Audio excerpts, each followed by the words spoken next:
So we're seeing a common theme: workforce development, manufacturing, manufacturing. And I can't think of a better organization to keep driving it.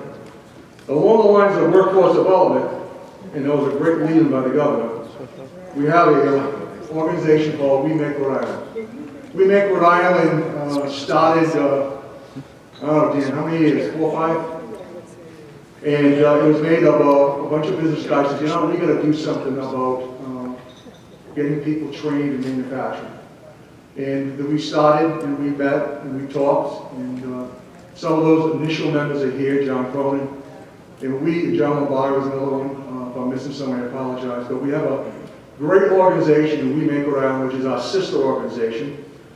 The organization handles a lot of our apprenticeship program, which is a state-tied organization, well as the CNC machining, programming, quality control, tool making, and grinding. The executive director for We Make Rhode Island is Barbara Jackson, who was a little spark plug. She is full of energy, ideas, and a driving force in filling the pipeline with talented individuals seeking careers in manufacturing. I'm pleased to introduce the executive director of We Make Rhode Island, Barbara Jackson.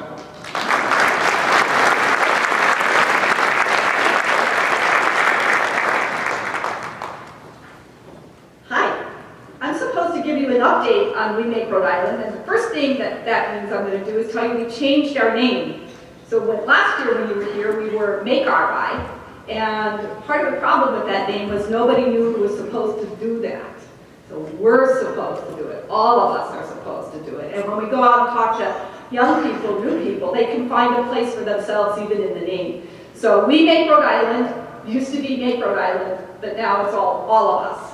That's the first update. The second update is a really exciting one, which is that through the Real Jobs Rhode Island program, we have slots for 84 post-high school people to come in and do training. For those of you that don't know, we have a 3-level flagship training program that produces entry-level workers. Level 1 gets people ready just to go to work. So they have all those soft skills. They have math skills, so it's soft skills, math skills, safety skills. It's a 3-week program. It helps people decide if they want to stay in manufacturing or not. If they don't, our incredible job developer, Kelly Dorn, gets them a job in hospitality, or sometimes we just have to say, come back in another 5 years when you grow up. But for those people who choose to stay on, they get to stick around and they do what we call NCNC, which stands for non-CNC training. So that's everything else that's not machine-oriented. It might be quality, it might be inspection, it might be logistics, it might be receiving, anything you can think of, and you guys can think of a lot for sure. Those people will be trained and probably will end up graduating about 55 people out of that level of training this year. So if you're looking for personnel, you will have incredibly well-trained personnel. Kelly? Raise your hand. You need to see Kelly Dorn. She'll hook you up with someone who will this year be a pre-apprentice. I'm going to talk about apprenticeship in a second. But remember, you want to, if you have the opportunity, look for someone who has a pre-apprentice credential because they're going to be less expensive in the long run to get through an apprenticeship program. For people who stick around, though, we have a CNC training program. Those graduates are also CNC apprentices, as Dave alluded to, and they will know how to step up to a machine, not just turn it on, but know what they should do, when it's going to break, what not to do, most importantly. And when you hire them, they come with, if you want them, an onboarding specialist. They can come with a roaming supervisor, because one of the things that we've learned in the last 5 years is that even though you need personnel, for some of you, you're so small that you don't have time to onboard the personnel.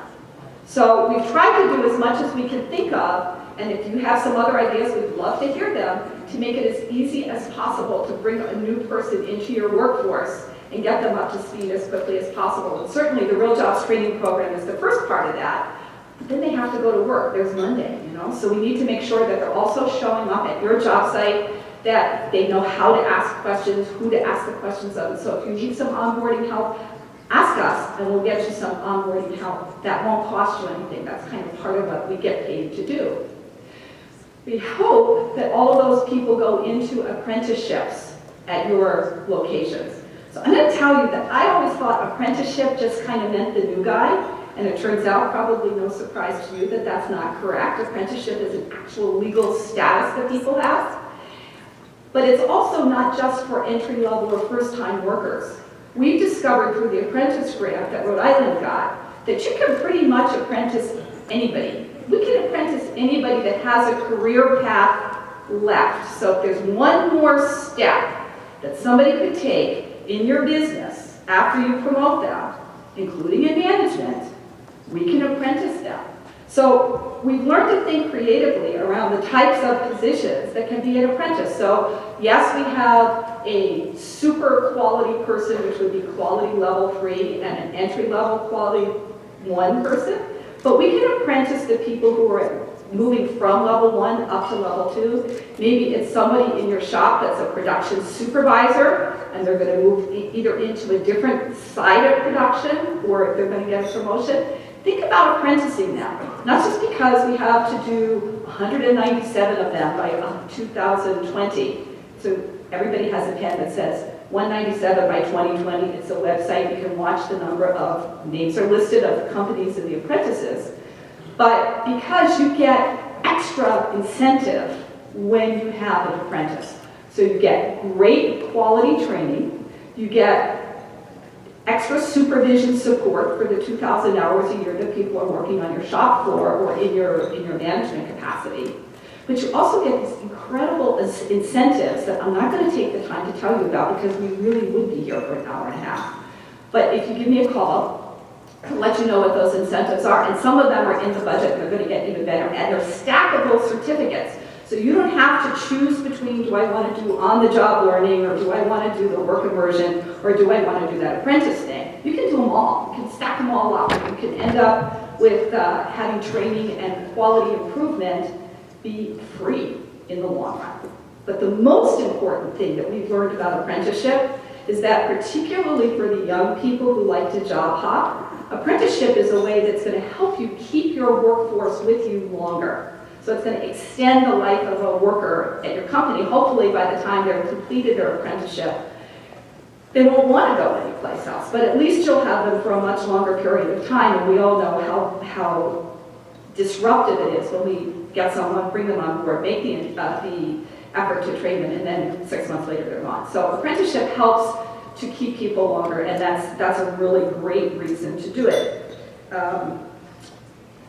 I'm almost done, I promise. I have one more thing to tell you about, and that is this fall, We Make Rhode Island is going to sponsor the very first, not Manufacturing All-Stars, which one are we doing? The, oh my gosh, how embarrassing is this? The Hall of Fame Awards, thank you.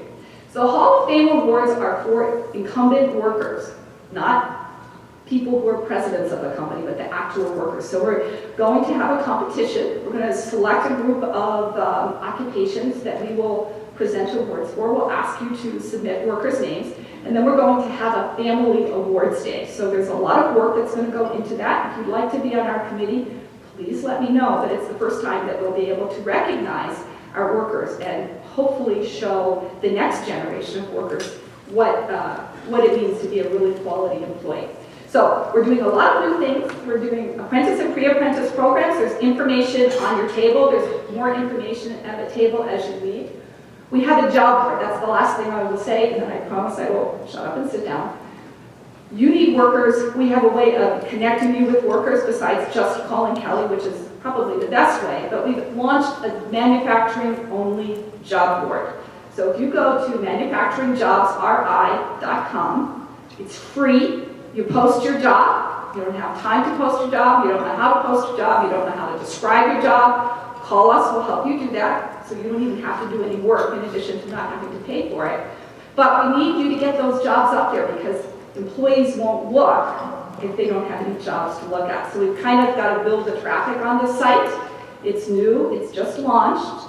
So there's, I think, 2 jobs up there right now. But please, if you have any jobs, including internships for the summer, get your jobs up there. We'll help you do it. And hopefully by the time we have this meeting next year, no one will be paying Indeed anymore. It'll just be going for free onto the Rhode Island Manufacturing Job Site. So thank you. Have any questions? Kelly's here. I'm here. And we'll be here afterwards. Thanks. Thank you.